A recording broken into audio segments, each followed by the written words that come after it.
Shalom frères et sœurs, que le Seigneur vous bénisse, que Yahweh soit avec vous. Vous êtes nombreux, vous qui attendez cette grande émission eschatologique du retour à l'éternité, dénommée la lumière du soir. Par l'aide du Saint-Esprit, aujourd'hui nous sommes là, on est dimanche, il est 20h15. Dieu nous a mis une parole afin que nous venions la partager avec vous. Alors, dites à ceux qui ne sont pas au courant que nous sommes déjà en live de se connecter, parce que Dieu va faire des grandes choses. Père très saint, parle à ton peuple, au nom de Jésus-Christ. Selon qu'il est écrit, l'herbe sèche, la fleur tombe, mais la parole demeure éternellement. Viens me parler aux bien-aimés qui nous suivent. Au nom de Jésus-Christ, Amen. Alors, nous sommes très heureux de vous retrouver encore aujourd'hui pour cette édition de la lumière du soir. Comme vous le voyez au bas de vos écrans, par l'aide du Saint-Esprit aujourd'hui, nous allons partager sur l'enlèvement de l'Église. L'enlèvement de l'Église. C'est ça les thèmes que nous allons partager ensemble avec vous. Vous qui nous suivez partout, vous êtes à Kinshasa, veuillez vous manifester par de live, par de j'aime, par de cœur.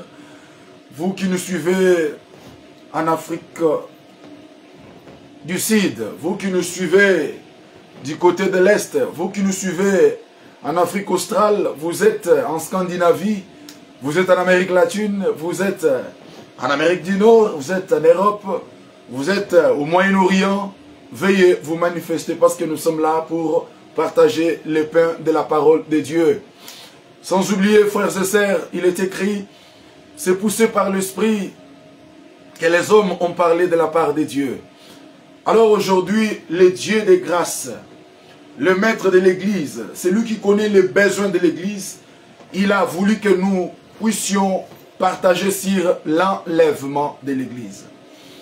Hier, nous avons eu à partager avec vous sur une église glorieuse, sans tache, ni ride, ni rien de semblable. C'était le thème que nous avions eu à partager hier. Et par là, hier, on avait eu à établir un distinguo entre l'église locale et l'église corps du Christ. Je pense que vous étiez là, vous étiez tellement bénis par les enseignements d'hier.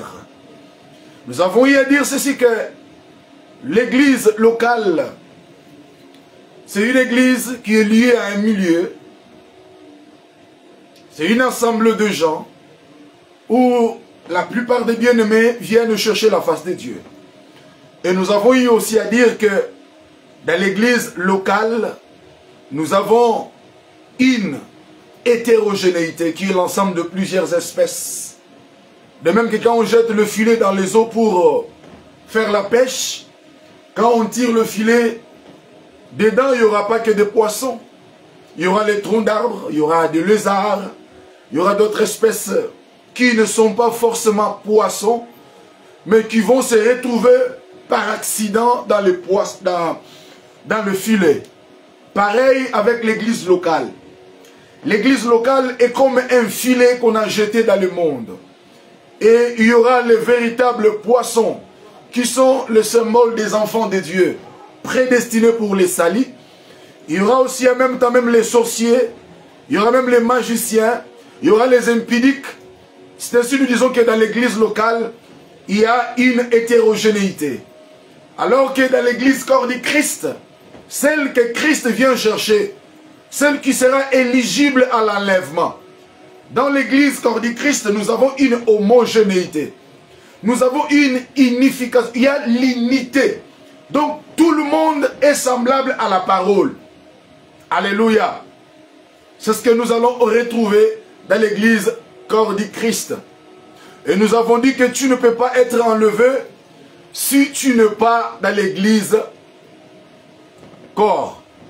Tu peux être dans l'église locale, mais tu n'es pas forcément membre de l'église corps du Christ.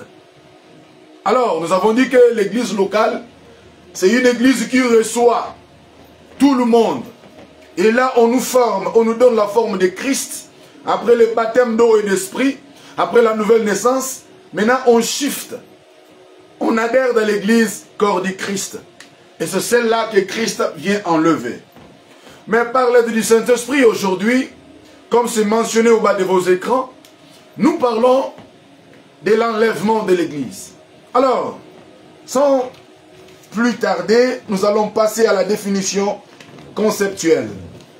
C'est quoi d'abord l'enlèvement? L'enlèvement d'abord, c'est l'action d'enlever. Alléluia. L'enlèvement. C'est l'action d'enlever. Donc, déplacer vers les hauts. Retenez bien ça. Ce sont des petites définitions qui vont nous aider à bien décortiquer la parole de Dieu. C'est déplacer vers les hauts. Alléluia. Lever avec rapidité, avec violence. Alléluia. Ravir et mener, emporter par force, retirer ou ôter quelque chose d'un endroit. C'est ce que nous appelons l'enlèvement. Alléluia. Maintenant ici, il est question de l'enlèvement de l'église. Comme nous venons tous de comprendre la petite définition ou les petites définitions des concepts que nous avions y à donner. C'est enlever vers le haut. Donc, on parle d'une église qui sera enlevée. L'église qui est sur la terre. Alléluia. Parce que l'église qui sera prise, qui sera enlevée, c'est l'église locale. Non, non, l'église corps du Christ, devrais-je dire. C'est cette église-là qui sera enlevée. C'est pourquoi on la prendra par force. Elle sera émenée. Or, émenée, c'est prendre quelque chose indépendamment de sa bonne volonté. C'est ce qui arrivera avec l'église. Nous serons enlevés, pris par force. Alors, nous pouvons nous poser alors la question pour savoir, est-ce que l'enlèvement vient spontanément comme ça dans la nouvelle alliance? Non. Retournons dans l'ancienne alliance. Dans l'ancienne alliance, nous avons deux cas d'enlèvement. Alléluia. Dans l'ancienne alliance, qui est le Tanakh, qui est en même temps l'ombre, nous avons deux cas d'enlèvement. Numéro 1, nous avons l'enlèvement de Enoch. Selon Genèse chapitre 5, versets 22 à 24. Voilà. La Bible déclare, Enoch marchait avec Dieu et il ne fut plus parce que Dieu l'ait pris. J'aimerais qu'on le lise pour la meilleure compréhension. Genèse chapitre 5, versets 22 à 24. Ok. Alléluia. Enoch, après la naissance de Métouchéla, marchait avec Dieu 300 ans. Et il engendra des fils et des filles. 23. Tous les jours d'Enoch firent de 365 ans. Enoch marchait avec Dieu, puis il ne fut plus. Alléluia. Parce que Dieu l'ait pris. Alléluia. Enoch marchait avec Dieu. Et la Bible dit que puis il ne fut plus. Pourquoi il ne fut plus? Parce que Dieu l'ait pris. Amen, amen. Là, c'est le premier cas. Allons-y, mollo, mollo. Prenons encore un autre témoin, parce que selon les Écritures, le témoignage de D est vrai. On a déjà donné un témoin. Alors, courons vers un deuxième témoin. Nous sommes dans des rois. Voilà. Des rois, chapitre 2, verset 11. Ok, nous sommes là. Voilà. Comme il continuait à marcher en parlant, voici un char de feu et des chevaux de feu les séparèrent l'un et l'autre. Et Élie monta au ciel dans un tourbillon. Alléluia. Par ici, vous comprenez, frères et sœurs, que dans l'ancienne alliance, qui est la Bible hébraïque, le Tanakh, nous avons deux cas d'enlèvement. Ce que nous appelons l'enlèvement à petite échelle. Alléluia. Les cas d'Enoch et les cas d'Élie. Ces deux ont été enlevés. La Bible déclare Enoch marcha avec Dieu et il ne fut plus parce que Dieu le prit. Oh, frères et sœurs, Dieu ne pouvait pas prendre Enoch si Enoch ne marchait pas avec Dieu. Dieu ne pouvait pas enlever Élie si Élie ne marchait pas avec Dieu. Donc la condition sine qua non pour être éligible en l'enlèvement, il va falloir que vous marchiez avec Dieu. Et c'est par là que Dieu peut vous prendre. Ceci les Écritures disent, Enoch marcha avec Dieu et il ne fut plus parce que Dieu le prit. Alléluia. Alléluia. Et maintenant, nous de la nouvelle alliance, donc dans la dispensation de la grâce, avec l'église, corps du Christ, celle qui est éligible à l'enlèvement, nous aussi, nous sommes préparés et nous devons être préparés par les moyens des enseignements et nous devons aussi suffisamment préparer à cette grande éventualité qui est l'éventualité de l'enlèvement. Alléluia. C'est ainsi que nous parlons de l'enlèvement de l'église. Cette église qui sera enlevée est semblable à une femme. Elle est une femme qui doit être prise en mariage. La Bible dit dans Cantique des Cantiques, nous avons une jeune sœur, mais elle n'a pas encore de mamelles. Elle n'a pas encore la poitrine. Que ferons-nous d'elle le jour où l'on viendra la chercher pour le mariage? Alléluia. Ici, quand la Bible parle de la poitrine, la Bible ne fait pas allusion de mamelles physiques, non. Parce que la poitrine, c'est le signe de la maturité. C'est le signe de la croissance. Qui est ses parents qui peut donner sa fille en mariage qui a une poitrine plate, qui n'a pas de mamelles, qui est le symbole de la maturité? C'est ainsi, ils disent que nous avons une jeune sœur. Mais elle ne manifeste pas les signes de la maturité. C'est ça l'état actuel de l'église. L'église qui doit être enlevée, c'est l'église qui a atteint la maturité. C'est cette église qui est comme Christ, qui est à l'image et à la ressemblance de Jésus. C'est cette église qu'on a perfectionnée par les moyens des enseignements. C'est cette église qui a réussi les enseignements des apôtres et des prophètes. C'est celle qui est bâtie sur le fondement apostolique. C'est cette église-là qui sera enlevée. Mais comment est-ce qu'elle sera enlevée si elle ne manifeste pas les signes de la maturité? C'est pour cela que nous sommes appelés à préparer l'église. Nous sommes appelés à réveiller les enfants de Dieu. À leur dire au grand jour que le Seigneur Jésus-Christ revient très bientôt. Celui qui a fait la promesse est fidèle. Il nous a promis sur le Saint-Esprit. Il a dit dans Jean, il vous est avantageux que je m'en aille, afin que les consolateurs viennent. Oui, il a été enlevé, glorifié dans la gloire. Et le consolateur est venu. Pour preuve, toi et moi nous parlons en langue, qui sont les signes véritables du Saint-Esprit. Donc celui qui a fait la promesse de l'enlèvement, il est fidèle. Il a dit, je m'en veux, mais je ne vous laisserai pas orphelins. Je vous enverrai les consolateurs. Les consolateurs qui est le Saint-Esprit, qui nous permet de marcher selon la parole de Dieu. Selon qu'il est écrit, il va vous enseigner, il vous conduira dans toute la vérité. Le Saint-Esprit. Et c'est lui-même le sceau de Christ. Celui qui a le Saint-Esprit, il est enfant de Dieu. Et celui qui n'a pas l'Esprit de Dieu, il ne l'appartient même pas.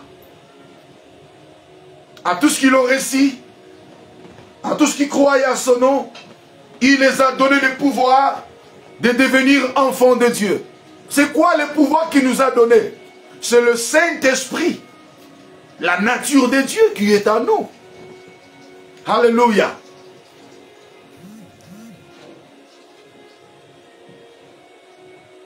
Celui qui n'a pas le Saint-Esprit, il ne fait pas partie de l'église corps du Christ. Je vais même te décourager. La personne qui n'a pas le Saint-Esprit, elle ne sera pas éligible à l'enlèvement.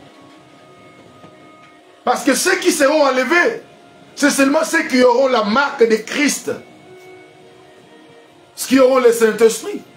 Ceux qui sont nés de nouveau. C'est pourquoi dans Jean chapitre 3, verset 3 à 5, Christ a dit à Nicodème, personne, s'il est né d'eau et d'esprit, il ne peut voir le royaume. Tu dois naître d'eau et d'esprit. Tu dois avoir la marque du Saint-Esprit sur toi. Et c'est par les moyens du Saint-Esprit que tu seras enlevé. Alléluia. Sans le Saint-Esprit, de même qu'il est écrit sans la foi, il est impossible de lui être agréable. Sans le Saint-Esprit, il est impossible d'être enlevé. Sans le Saint-Esprit, les choses que nous parlons ici ne vous concernent pas.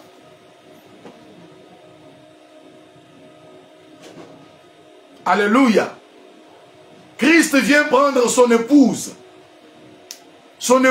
bien-aimée, celle qu'il a lavée par les eaux de baptême, et celle qu'il purifie jour au jour par les moyens de la parole, comme nous l'avions dit hier. Chaque fois, nous nous sanctifions. Nous nous purifions, parce que nous sommes dans la marche.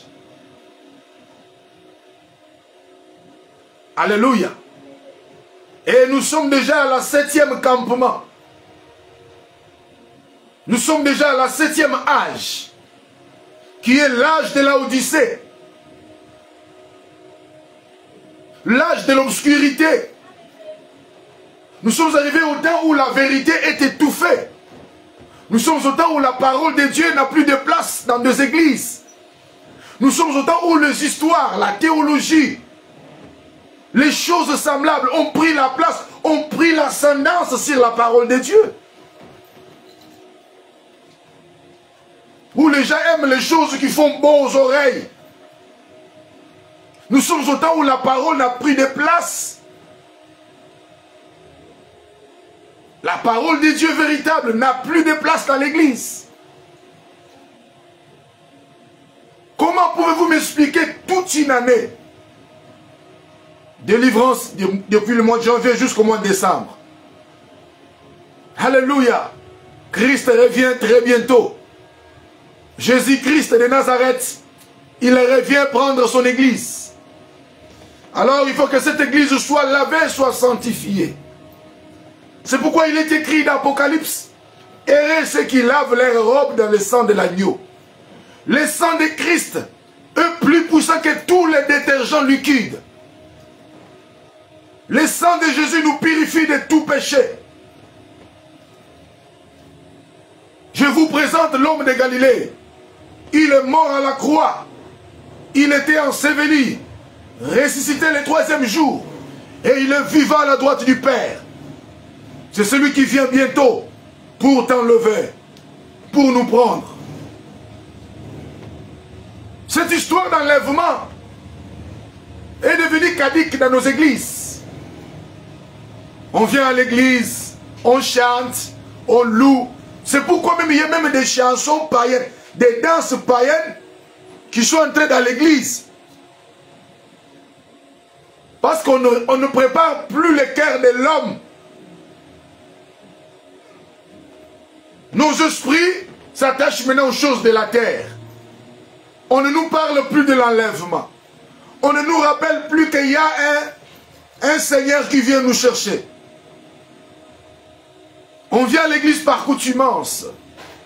Parce que si je ne viens pas aujourd'hui à l'église, le pasteur va m'appeler. Non. Retiens-le dans ton cœur. Nous venons à l'église pour le salut de nos âmes. Tu viens à l'église par quelle motivation? pour être vie des hommes, pour chercher le mariage, les voyages, les enfants. Alors pose-toi la question après le mariage, après les enfants, après. Il y a une vie éternelle qui nous attend. Il y a une éternité qui nous attend.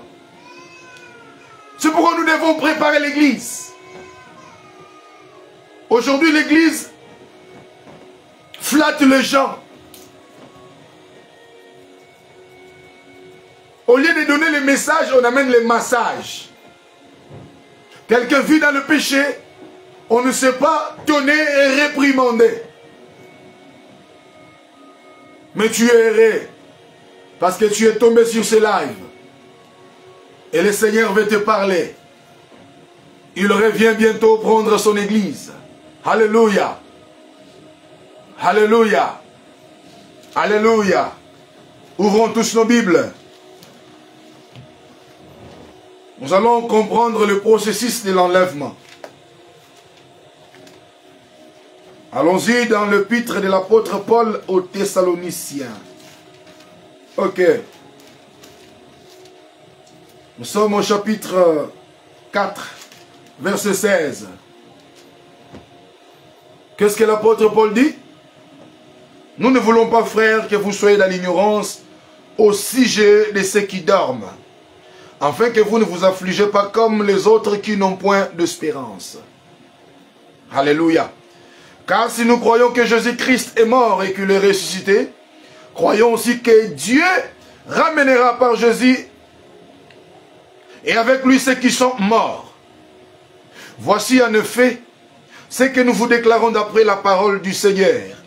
Nous le vivons, restez pour l'avènement du Seigneur, nous ne dévancerons pas ceux qui sont morts. 16. Car le Seigneur lui-même a un signal donné à la voix de l'archange et au son de la trompette de Dieu descendra du ciel et les morts en Christ ressusciteront premièrement. Ensuite, nous le vivants qui serons restés, nous serons tous ensemble enlevés avec et dans des nuées à la rencontre du Seigneur dans les airs. Ainsi nous serons toujours avec le Seigneur. Consolez-vous donc les uns les autres par ces paroles. Alléluia. Ici c'est l'apôtre Paul. Il écrit aux amis des Thessaloniciens. Qu'est-ce qu'il dit? Il dit, frères, nous ne voulons pas que vous soyez dans l'ignorance au sujet de ceux qui dorment. Ne pensez pas que les gens dormaient ici, non. À cette époque, c'était un moment de la persécution hors pair. Ici, nous, on peut prier calmement, on chante, on loue le Seigneur. Mais en ce temps ici, si on vient, on vous trouve en train d'invoquer le nom de Jésus, on vous décapite, on vous égorge, on vous massacre, on vous jette dans des fosses aux lions, on vous tue. Alors c'était un grand moment de la persécution. Alors il y avait beaucoup de bien-aimés qui perdaient leurs membres de famille. C'est ainsi l'apôtre Paul commence au 13e verset en disant, nous ne voulons pas, frères, que vous soyez dans l'ignorance au sujet de ceux qui dorment. Donc au sujet de ceux qui sont morts. Alléluia. Afin que vous ne vous affligez. Dans d'autres versions, il est écrit, afin que vous ne vous attristiez. Comme les autres qui n'ont point d'espérance. Parce que vous voyez les gens s'attrister, disant, ils sont partis, ils sont morts. Alors l'apôtre Paul, poussé par l'esprit de la révélation, il est venu en disant, nous ne voulons pas, frères, que vous soyez dans l'ignorance au sujet de ceux qui sont morts. C'est ainsi qu'il a dit au sujet de ceux qui dorment. Souvenez-vous, lorsque le Seigneur allait pour prier pour Lazare, il a dit, allons réveiller notre ami. Et quand les disciples ont insisté, il leur a dit, non, il est mort. Mais nous allons le réveiller. Parce que la mort, dans les langages prophétiques, c'est le sommeil. Le sommeil aussi, dans les langages prophétiques, c'est aussi la mort. Alléluia. Alors l'homme de Dieu, Paul, leur a dit, nous ne voulons pas que vous soyez dans l'ignorance. Si vous croyez que Dieu a ressuscité Christ d'entre les morts, croyez aussi que par Jésus-Christ, Dieu ramènera tous qui sont morts. Donc il les a consolés. Alléluia. Donc, par rapport à cette expérience de 1 Thessaloniciens 4, 13, l'apôtre Paul veut vraiment nous faire comprendre que avant l'enlèvement, la Bible déclare à un signal donné, à la voix de l'archange et au son de la trompette. Premièrement, les morts en Christ ressusciteront. Alléluia, j'aimerais spécifier, ce n'est pas tous les morts, non. Seulement les morts en Christ. La Bible déclare, ils ressusciteront premièrement. Amen, amen. Souvenez-vous, ce jour-là à la croix, Matthieu chapitre 27, versets 47, 48, 49, 50, 51. Quand Christ a poussé un grand cri, la Bible déclare, la plupart de ceux qui étaient morts, on y a ressuscité ce jour-là.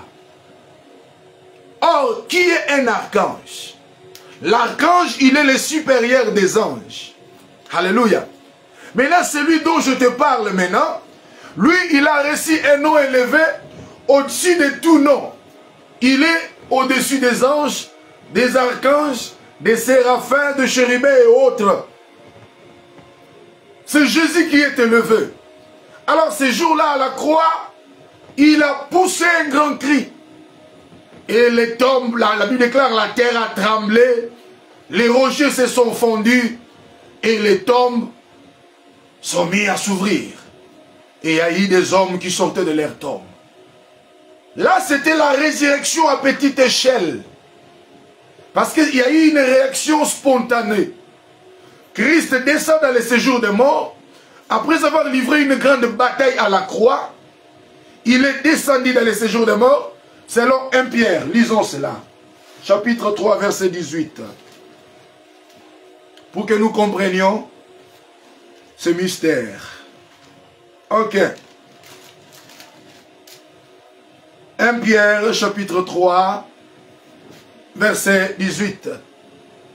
Christ aussi a souffert une fois pour le péché, lui, juste pour les injustes, afin de nous amener à Dieu, et a été mis à mort quant à la chair, mais ayant été rendu vivant quant à l'esprit, dans lequel aussi il est allé prêcher aux esprits en prison.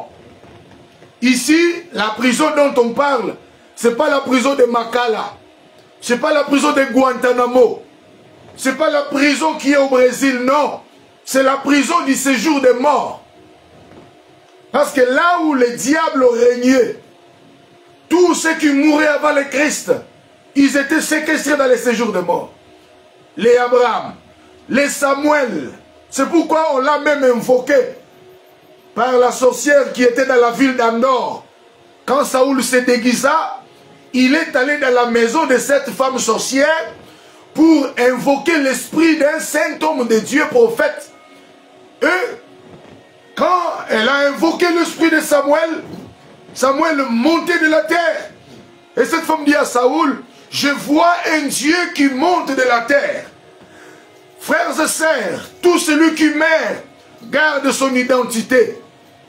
Si tu meurs comme païen, même dans le séjour des morts, tu seras un païen. À cette époque-là, tous les morts descendaient dans le séjour des morts. Et le diable faisait sa loi. Samuel étant un saint homme de Dieu, quand on a invoqué son esprit, la Bible déclare, je vois un Dieu qui monte de la terre. La nature. Alléluia. Comment est-ce qu'un magicien, une sorcière, peut-elle évoquer le grand esprit d'un grand prophète? Samuel, oui. Parce qu'à cette époque-là, tous descendaient dans les séjours des morts. Et n'oubliez pas, les sorciers, les magiciens, les gens qui sont dans le monde occulte, ils roulent pour les comptes de Lucifer. Et c'est le diable qui est le chef du séjour des morts. C'est lui qui avait le clé. Alors, quand quelqu'un comme ça invoque, alors on a cité le nom de Samuel. Samuel est allé répondre à l'appel. Alléluia. C'est comme ça que tous les esprits étaient liés, séquestrés dans les séjours de mort. Alors ils attendaient le Christ. C'est ainsi que Christ a livré des grandes batailles. La première bataille, c'est la grande bataille de la croix. Alléluia. Quand il a vaincu, il est descendu aussi dans les séjours de mort. C'est ainsi l'apôtre Pierre dit, il est descendu aussi dans la prison pour prêcher aux âmes et aux esprits qui étaient séquestrés autrefois. Oh là là. Oh. 19. Dans lequel aussi il est allé prêcher. Il est allé prêcher aux esprits en prison. 20.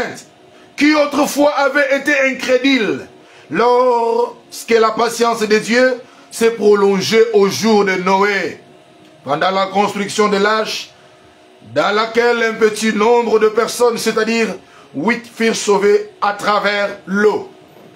Alléluia. Alors, il est descendu dans les séjours de mort pour libérer ceux qui étaient liés. Alors, quand il est arrivé là-bas, ils ont vu une lumière. C'est pourquoi il est écrit, un peuple habitait dans les ténèbres, et subitement il voit une grande lumière. Tous les saints de l'ancienne alliance, ils étaient séquestrés par les diables dans les séjours de mort. Alors ils attendaient un libérateur, un commando, Jésus de Nazareth. Il est descendu dans la tombe et il a arraché la clé de la mort et du séjour de mort. Et il a libéré les captifs. Ils sont sortis de là. Alléluia. Donc tout a commencé à la croix, quand il a poussé un grand cri. C'est pourquoi il est écrit, à un signal donné, à la voix de l'archange et au son de la trompette. Alléluia. Les morts en Christ écouteront la voix. Ils ont besoin d'écouter la voix. Alléluia. Il va pousser un grand cri. Et tous qui sont morts, ayant la marque du Saint-Esprit dans leur cœur, ils le ressusciteront. Amen, amen. Alléluia. Et pour nous les vivants, selon ce que l'apôtre Paul dit, nous attendons le son de la trompette. Quand la trompette va sonner, c'est ceux qui ont le Saint-Esprit qui l'écouteront. C'est pourquoi le psaume chapitre 89 déclare, verset 16 dit, « Errez le peuple qui connaît les sons de la trompette. » Oh là là. Errez le peuple qui connaît les sons de la trompette. Le peuple qui connaît les sons de la trompette, il marche à la clarté de la face de l'Éternel. En d'autres termes, ce peuple-là va marcher dans la parole de Dieu. Parce que c'est un peuple qui connaît les sons de la trompette. Ils sont là, ils connaissent les sons de la trompette. Alors ils vont marcher dans les normes, dans les Écritures. C'est ainsi on dit que errés, ils sont errés. Pourquoi ils sont errés? Parce que ce sont eux-là qui écouteront les sons de la trompette à ces temps-ci. Ceux qui marchent à la clarté de la face de l'Éternel. Alléluia. Alléluia. Oh! Errez le peuple qui connaît les sons de la trompette. La Bible n'a pas dit errez le peuple qui entend, non. Qui connaît. Donc, ils connaissent les sons de la trompette. Alléluia. Et c'est ce peuple-là qui va marcher à la clarté de la face de l'Éternel. Frères et sœurs, nous sommes errés parce que nous connaissons les sons de la vraie trompette. Alléluia. Et quand cette trompette sonnera, nous serons transformés en un clin d'œil. C'est pourquoi les morts en Christ doivent d'abord ressusciter. Parce qu'eux, ils sont passés par la transformation de la mort. Il est écrit, la chair et le sang ne verront point, le Seigneur n'hériteront point le royaume de Dieu. Alors comme eux, ils sont morts, donc ils sont déjà passés par la transformation, par la mort. Alléluia. Maintenant, nous le vivants, comme l'apôtre Paul, il pensait peut-être que le Seigneur va revenir, le retrouver encore sur la terre. Il dit, nous serons transformés. Et c'est après notre transformation que nous serons tous ensemble, enlevés dans le air, à la rencontre du Seigneur. Pourquoi nous serons enlevés ensemble? Parce que c'est ensemble que nous allons former les corps, l'épouse. Amen, amen. Alléluia. Les morts en Christ vont ressusciter de manière incorrectible. C'est ainsi l'apôtre Paul nous a éclairci dans 1 Corinthiens chapitre 15. Ok. Vous pouvez vous poser la question, frère Gaston, mais si quelqu'un de son vivant avait connu l'accident et on l'a peut-être amputé l'un de ses bras, peut-être il ne pouvait plus bien marcher, lors de la résurrection, il aura quel corps? Va-tu le ressusciter avec un bras amputé? La réponse dans la Bible. 1 Corinthiens chapitre 15, verset 42. Ouf! Alléluia. Ainsi en est-il de la résurrection des morts. Les corps est semé correctible, il les ressuscite incorrectible. Les corps qui est semé, les corps qui est enterré, c'est cette masse de chair, c'est cette molécule qui fait des mouvements, c'est cette tente-là qui cache ton esprit, c'est le corps physique qui est semé, qui est enterré, méprisable. Oh! Le corps est semé, correctible. Alléluia. Mais il ressuscite incorrectible. Cela revient à dire, lors de la résurrection, on aura un autre corps. Oh! Seigneur. Il est semé méprisable. Il ressuscite glorieux. Il est semé infirme. Il ressuscite plein de force. Donc les bien-aimés qui sont enterrés avec infirmité, ils sont infirmes. Ils ressusciteront avec un autre corps. Alléluia. Alléluia. Parce que les corps que nous aurons, les corps spirituels, sont des corps différents de ces corps fragiles, faibles, frappés par la loi de la temporalité, qui vieillit vite. Mais ça sera un corps esprit, un corps spirituel, une nature spirituelle qui va se dévoiler, qui va se manifester, qui va se révéler. Alléluia. Et quand ils vont se réveiller avec d'autres corps, nous aussi, c'est ainsi vous avez vu dans d'autres films, il y a eu des bien-aimés qui ont été inspirés. Le gens étaient dans une maison, lorsque la trompette sonne, ceux qui étaient remplis de l'esprit, ils disparaîtront. Alléluia. Mais les vêtements peuvent rester visibles, alors que le corps molécule sera englouti dans les corps spirituels. De même que les corps matière, matériel, physique ici, ils cachent les corps spirituels. Alléluia. C'est comme ça que ce jour-là, le corps spirituel va se manifester en engloutissant les corps physiques. Nous serons transformés en un clin d'œil. Il y a les autres qui disent que les morts doivent d'abord monter. Non. Non.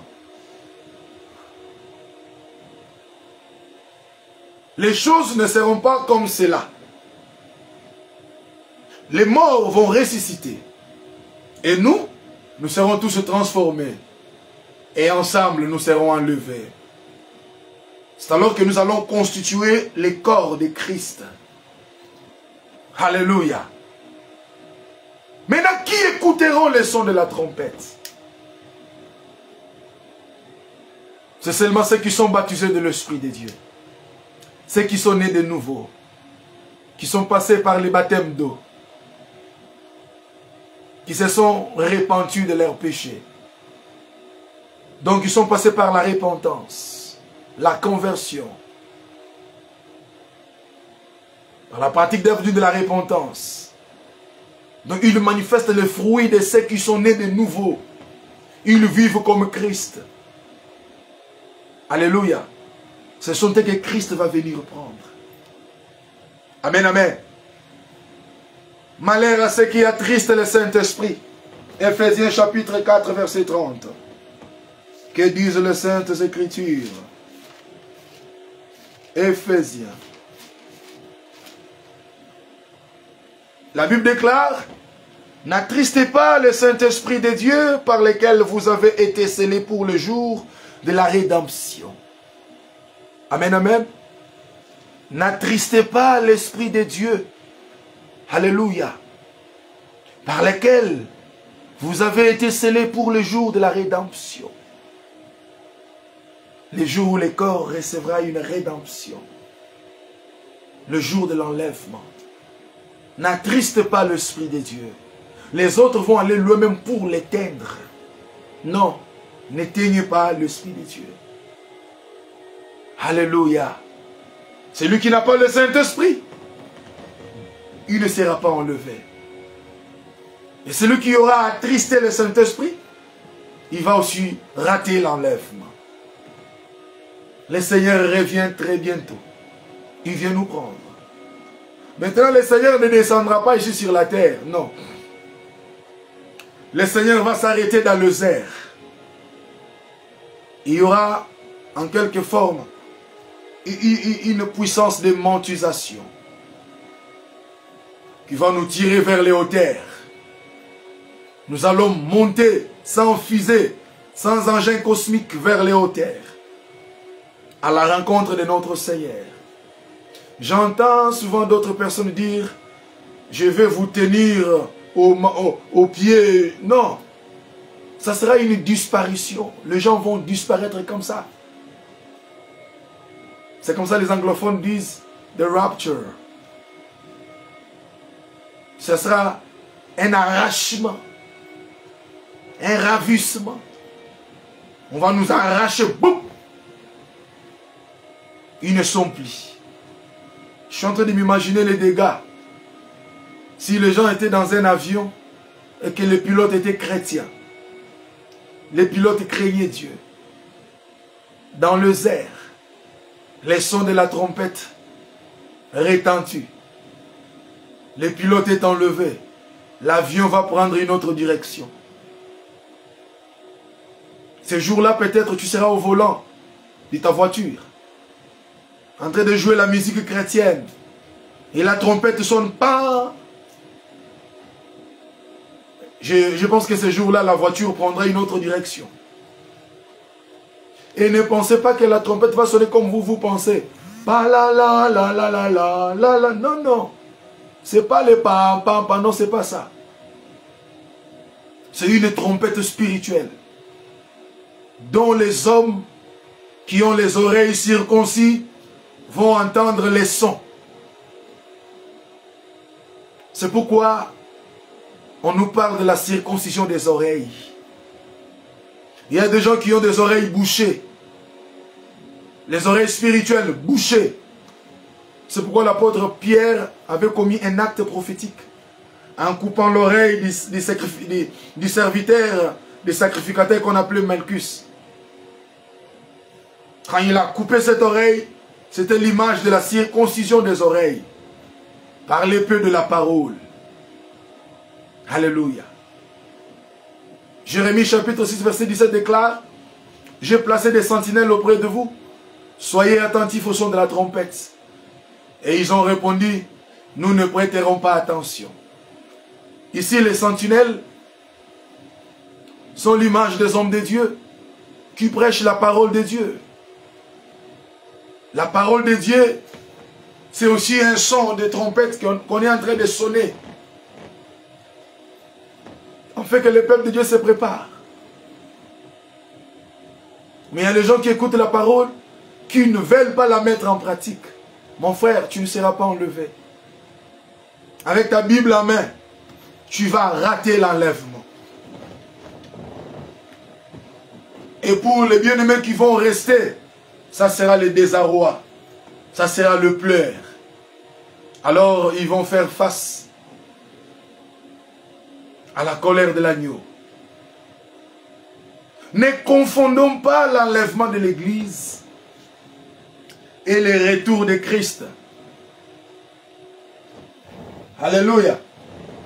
L'enlèvement de l'Église est différent du retour de Christ. Nous avons devenu. Alléluia. Les premiers venus, c'est lorsque Christ était né, il est venu sur la terre. Alléluia. Les seconds venus, c'est lorsque Christ descendra lors de la grande bataille. Là, il descendra sur le mont des Oliviers. Quand Israël sera entouré, prêt à être effacé sur la carte, alors Hamashia descendra. Ne confondons pas l'enlèvement de l'Église avec le retour de Christ. Alléluia. Mais dans le retour de Christ, il y a les événements. Il y a d'abord l'enlèvement. Il vient, il enlève l'Église. Et après quoi? Il va revenir pour sauver son peuple. Amen, amen. Nous avons devenu. Le premier venu est marqué par la naissance de Christ. Amen. C'est ainsi dans Matthieu, il est écrit, tout œil le verra. Là, ce n'est pas l'enlèvement. Là, c'est lors du retour. Il est écrit, même ceux qui l'ont crucifié. C'est ainsi, il faut que l'Empire romain reprenne le poil de la bête. Et vous remarquerez dans la suite des temps, l'Empire américain manifestait les crevasses et les futures et certaines faiblesses, parce qu'il faut que la prophétie s'accomplisse. Il faut que Rome moderne, c'est ainsi on nous parle de la renaissance de l'Empire romain dans l'Union européenne. Il faut que le leadership mondial revienne encore en Europe, parce que l'Europe est le berceau de l'Antichrist. Ceci est écrit, tout œil le verra, même ceux qui l'ont percé. C'est ainsi, il va falloir que les Romains prennent le pouvoir, afin que lorsqu'il va venir, que les mêmes qui l'ont percé, lors de son premier venu, le voient venir. Alléluia.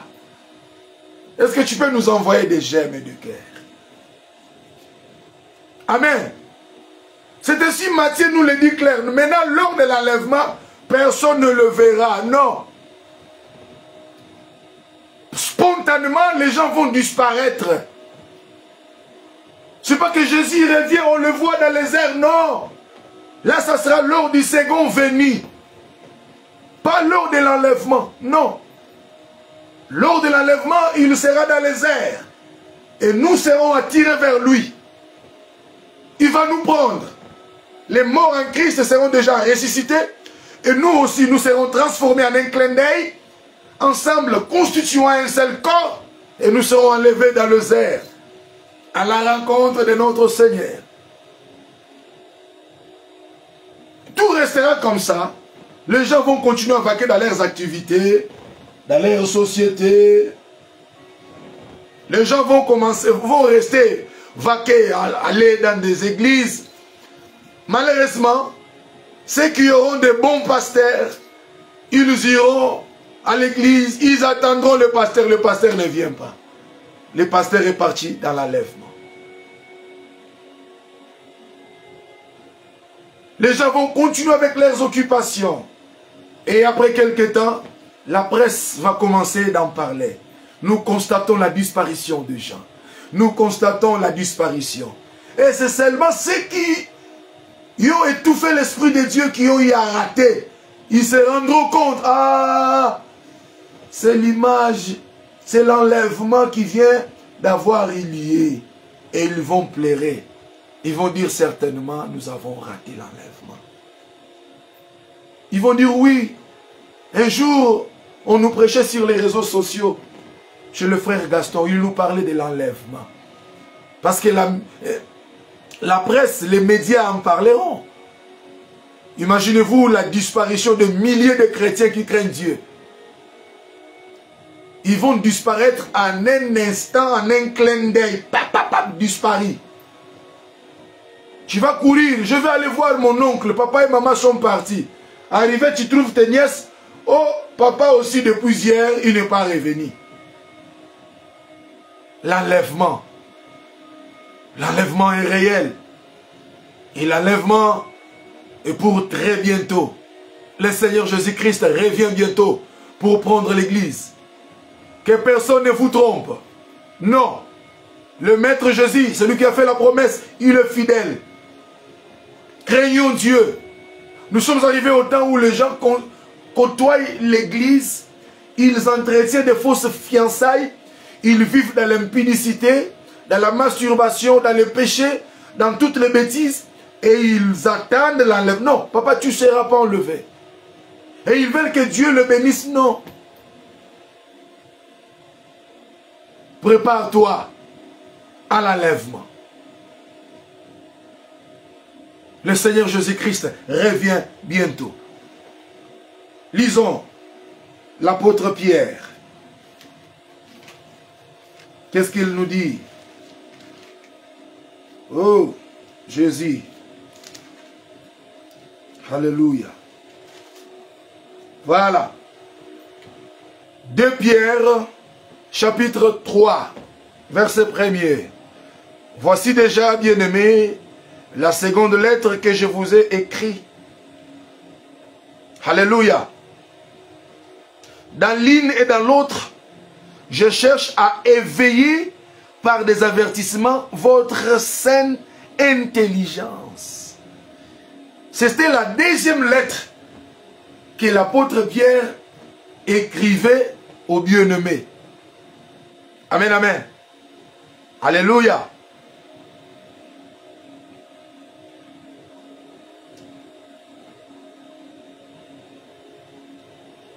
Afin que vous vous souveniez des choses annoncées d'avance par les saints prophètes et du commencement. Afin que vous vous souveniez des choses annoncées d'avance par les saints prophètes et du commandement du Seigneur et Sauveur, enseigné par les saints apôtres. Sachant avant tout que dans les derniers jours, il viendra des moqueurs avec leur raillerie, marchant selon leur propre convoitise. Alléluia. Et disant, écoutez bien frère, où est la promesse de son avènement? Alléluia. L'apôtre Pierre savait, il disait que il y aura des gens qui vont venir, disant, où est la promesse de son avènement? Alléluia. Car, depuis que les pères sont morts, tout demeure comme dès le commencement de la création. Point. Ils veulent ignorer en fait que les cieux existent autrefois par la parole de Dieu, de même qu'une terre tirée de l'eau est formée au moyen de l'eau. Et que par ces choses, le monde d'alors périt submergé par l'eau. Alléluia. Tandis que par la même parole, le ciel et la terre d'à présent sont gardés et réservés pour le feu, pour le jour du jugement et de la ruine des hommes impus. Que personne ne vienne vous décourager depuis qu'on nous a promis l'enlèvement. Le Seigneur tard, il ne vient pas. Non, le Seigneur Jésus-Christ revient bientôt. Il vient prendre son église. Alléluia, alléluia, alléluia. demeurons dans la parole. Maintenant, tu peux te poser la question, quand est-ce qu'il peut venir? L'apôtre Paul nous répond. Qu'est-ce que l'apôtre Paul dit? 1 Thessaloniciens, chapitre 5. Wow! L'homme de Dieu dit ceci. Pour ce qui concerne les temps et des moments, vous n'avez pas besoin, frères, qu'on vous en écrive. Car vous savez bien vous-même que le jour du Seigneur viendra comme un voleur dans la nuit. Amen. Sachez seulement que quand le voleur vient voler, il n'avertit pas. Mais si le maître de la maison veille, le voleur va le trouver en train de veiller et il ne va rien prendre. Pareil aux chrétiens, nous devons veiller. Oh, le Saint-Esprit nous amène dans Romains. Alléluia. Romains chapitre 13. Romains chapitre 13 verset 11. Cela importe d'autant plus que vous savez en quel temps nous sommes. C'est l'heure de vous réveiller enfin du sommeil. Car maintenant le salut est plus près de nous que lorsque nous avons cru. Amen, amen. L'apôtre Paul dit, oh, cela importe d'autant plus que vous savez en quel temps nous sommes. C'est l'heure de vous réveiller enfin du sommeil. Car maintenant le salut est plus près de nous que lorsque nous avons cru. Le salut est près de nous. Alléluia. Alléluia. Le salut est plus près de nous que lorsque nous avions cru. La Bible déclare, lève-toi, mange et bois, car le chemin est encore long. Pour Élie, le chemin est encore long. Mais pour toi qui me suis, le chemin n'est plus long. Le Seigneur revient bientôt nous prendre. 12. La nuit est avancée. Les jours approchent. La nuit de la grâce. La nuit, le symbolisme du temps de la grâce. Tu peux sortir la nuit avec un vêtement troué. Personne ne te verra. C'est le temps de la grâce. Où Dieu a fermé l'œil sur le péché. Parce que le sang de Christ demande pardon. Amen, amen. Mais l'apôtre Paul nous dit, la nuit est avancée. Donc, c'est-à-dire le temps de la grâce va bientôt toucher à sa fin. C'est quoi le temps de la grâce? C'est le moment où Dieu a suspendu sa colère à cause du sang de l'agneau. C'est quoi le temps de la grâce? C'est une parenthèse qui a été ouverte. Alléluia. C'est un brèche qui est ouvert afin que les nations soient sauvées. Mais très bientôt, cette parenthèse-là sera fermée. C'est en quelque sorte comme un compte à rebours. La nuit est avancée. Il dit, dépouillons-nous donc des œuvres de ténèbres. Revêtons-nous des œuvres de la lumière. Oh, marchons honnêtement comme en plein jour, loin des excès. Alléluia. Il dit, marchons honnêtement comme en plein jour. Numéro 1, loin des excès et de l'ivrognerie. Mon ami, la Bible déclare, ne vous enivrez pas de vin car c'est de la débauche. Mais jusqu'aujourd'hui, toi, tu bois et tu t'enivres. Quand est-ce que tu auras le Saint-Esprit? Et comment tu seras enlevé? Nous devons abandonner ces choses. Marchons honnêtement comme en plein jour. La Bible dit que loin des excès et de l'ivrognerie, de la luxure, de l'impudicité, ce qui ronge la jeunesse actuelle. La jeunesse actuelle est rongée par l'impudicité. On vous a donné le smartphone. Et dans les smartphones, on vous bourre la sexualité. Sur les réseaux sociaux, on est en train de vous abrutir. Si vous entrez sur TikTok, tout le monde s'exhibe. Toutes les femmes qui sont sur TikTok ont tendance de rester nues.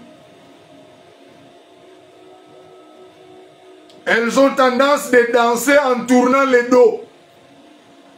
Tu ne peux pas danser bonnement louant Dieu. Il faut que tu nous montres tes postérieurs pour qu'on voit comment tu as été béni par l'Éternel. Toutes les femmes veulent s'habiller à moitié nues. Et cela vient activer l'impulsion sexuelle dans les corps des jeunes gens. C'est ainsi qu'ils se prostituent même dans des rues, dans des voitures. Païens. L'Écriture dit, marchons loin de l'impudicité. Marié d'une femme. Mais à l'extérieur, il a 3 maîtresses. Femme mariée. Mère de 5 enfants. Mais tu as des hommes à l'extérieur. Jeune sœur fiancée par un monsieur. Mais tu as encore d'autres messieurs à part. L'impudicité. Les impudiques. Les ivrognes. Les menteurs. N'hériteront point le royaume de cieux, disent les Saintes Écritures. Marchons loin de ces choses. Il dit loin de querelles et de jalousie. La jalousie, la haine, un cœur aigru. Quand il voit son frère réussir, il va s'attrister jusqu'à ce qu'il va aller attraper les maux d'estomac. Au lieu de bénir le Seigneur, mon frère est en train de réussir. Il s'attriste, il dit à Lingala, est-ce que je te remets les sous-mailles? Qui t'a dit qu'on remet la maille? Méchant que tu es. Il va faire des soucis. Il attrape les maux d'estomac. Eh, a commis boué. Tu remets les sous-mailles. Marchons loin des jalousies, loin de ces choses. Parce que la nuit de la grâce est avancée. Le Seigneur revient bientôt nous prendre. Préparons-nous. L'homme qui nous a promis, il revient. Gardons nos lampes allumées. Vivons dans la parole. Sanctifions-nous chaque fois. Venons toujours devant le cuve des reins. Lavons-nous le pied, les mains, le visage. Parce que nous sommes dans notre pèlerinage. Et dans ce pèlerinage, c'est possible que nous bronchions. Ce n'est pas un problème quand tu bronches. Mais le problème est de rester couché sur terre. Tu tombes, relève-toi, sanctifie-toi, poursuis ta marche avec Dieu. Parce que bientôt il vient te prendre. C'est pourquoi il a envoyé l'ange pour te donner un pain chauffé et l'eau dans une criche, te disant, mange et bois, parce que bientôt le Seigneur revient bientôt. L'ange a dit à Élie, prends les gâteaux chauffés sur des pierres et l'eau de la criche, mange et bois. Pour toi, Élie, le chemin est encore long. Mais pour nous, quand nous mangeons, nous nous levons et nous nous sanctifions. Parce que bientôt le Seigneur revient. Que devons-nous faire pour être éligible à l'enlèvement? Ecclésiaste chapitre 9. Ecclésiaste 9. Oh mon Dieu. Que disent les Saintes Écritures? Waouh! 9, 8. Que devons-nous faire pour être toujours prêts? Être éveillés. C'est quoi être éveillé? C'est faire ce qu'Ecclésiaste 9, 8 dit. Qu'en tout temps, tes vêtements soient blancs et que l'huile ne manque pas sur ta tête. Je répète. Qu'en tout temps tes vêtements soient blancs et que l'huile ne manque point sur ta tête. Alléluia. Amen, amen. Celui qui attend l'enlèvement doit faire ce que Ecclésiaste 9, 8 dit. Qu'en tout temps tes vêtements soient blancs. Donc, sois dans la sanctification. Purifie-toi à tout moment. Et que l'huile ne manque pas sur ta tête. Donc, que le Saint-Esprit que tu as là ne s'attriste pas. Donc, ne manque pas l'huile sur toi. N'attriste pas le Saint-Esprit. Que tes vêtements soient blancs. la sanctification. Et même si la trompette sonnait maintenant, ils seront tous enlevés. L'apôtre Paul a un regret. Il dit, en Galates chapitre 1er, qu'est-ce qu'il dit? Oh, je m'étonne que vous vous détourniez si promptement de celui qui vous a appelé par la grâce de Christ pour passer à un autre évangile. Alléluia. L'apôtre Paul s'étonne parce qu'il avait vu les gens se détourner de celui qui les avait appelés par la grâce de Christ. Comme ce temps que nous traversons, il y a beaucoup qui ont fait naufrage. Mais quant à toi qui me suis, quant à toi qui as suivi cette émission, retiens ce que nous avons prêché. Le Seigneur Jésus-Christ revient bientôt. Alléluia. Il revient bientôt nous prendre. Amen, amen. Alléluia. Vous êtes bénis par la parole de ce soir. Nous sommes arrivés à la fin de l'émission. Nous bénissons tous ceux qui nous ont suivis. Vous êtes à Kinshasa. Vous êtes en Afrique du Sud. Partout dans le monde. Que les maîtres de la moisson vous bénissent. Je suis votre bien-aimé, le frère Gaston Ouoto, prédicateur de la parole de Dieu à l'église Bethlehem Church, qui est sur avenue Bokuma, numéro 23, qui est dirigé par le prophète Gédéon Kalambay. Je profite de cette occasion pour lancer un appel pathétique à tous les bien-aimés qui ont des problèmes. Vous avez un problème d'emploi, vous êtes malade, problème d'enfant, vous avez un problème d'état d'âme douté, je vous invite à ces grands programmes de délivrance et de prière qui commencera ce dimanche ici, le dimanche 24 septembre, au grand temple de la communauté chrétienne Bethlehem, qui est sur avenue Bokuma numéro 23, dans les quartiers Matongé, non loin de la salle de fête La Grâce. Venez, vous allez rencontrer les dieux vivants. Avant l'enlèvement, nous sommes encore sur la terre. Nous avons besoin d'avoir une vie modeste, une vie meilleure. Alors, prenez ces rendez-vous pour le dimanche 24 septembre. C'est un programme de 3 semaines. 3 semaines de délivrance, 3 semaines de miracles, 3 semaines de visitation, 3 semaines d'impactation. Et le Dieu des cieux va se glorifier. Que Dieu vous bénisse. Merci. Ciao.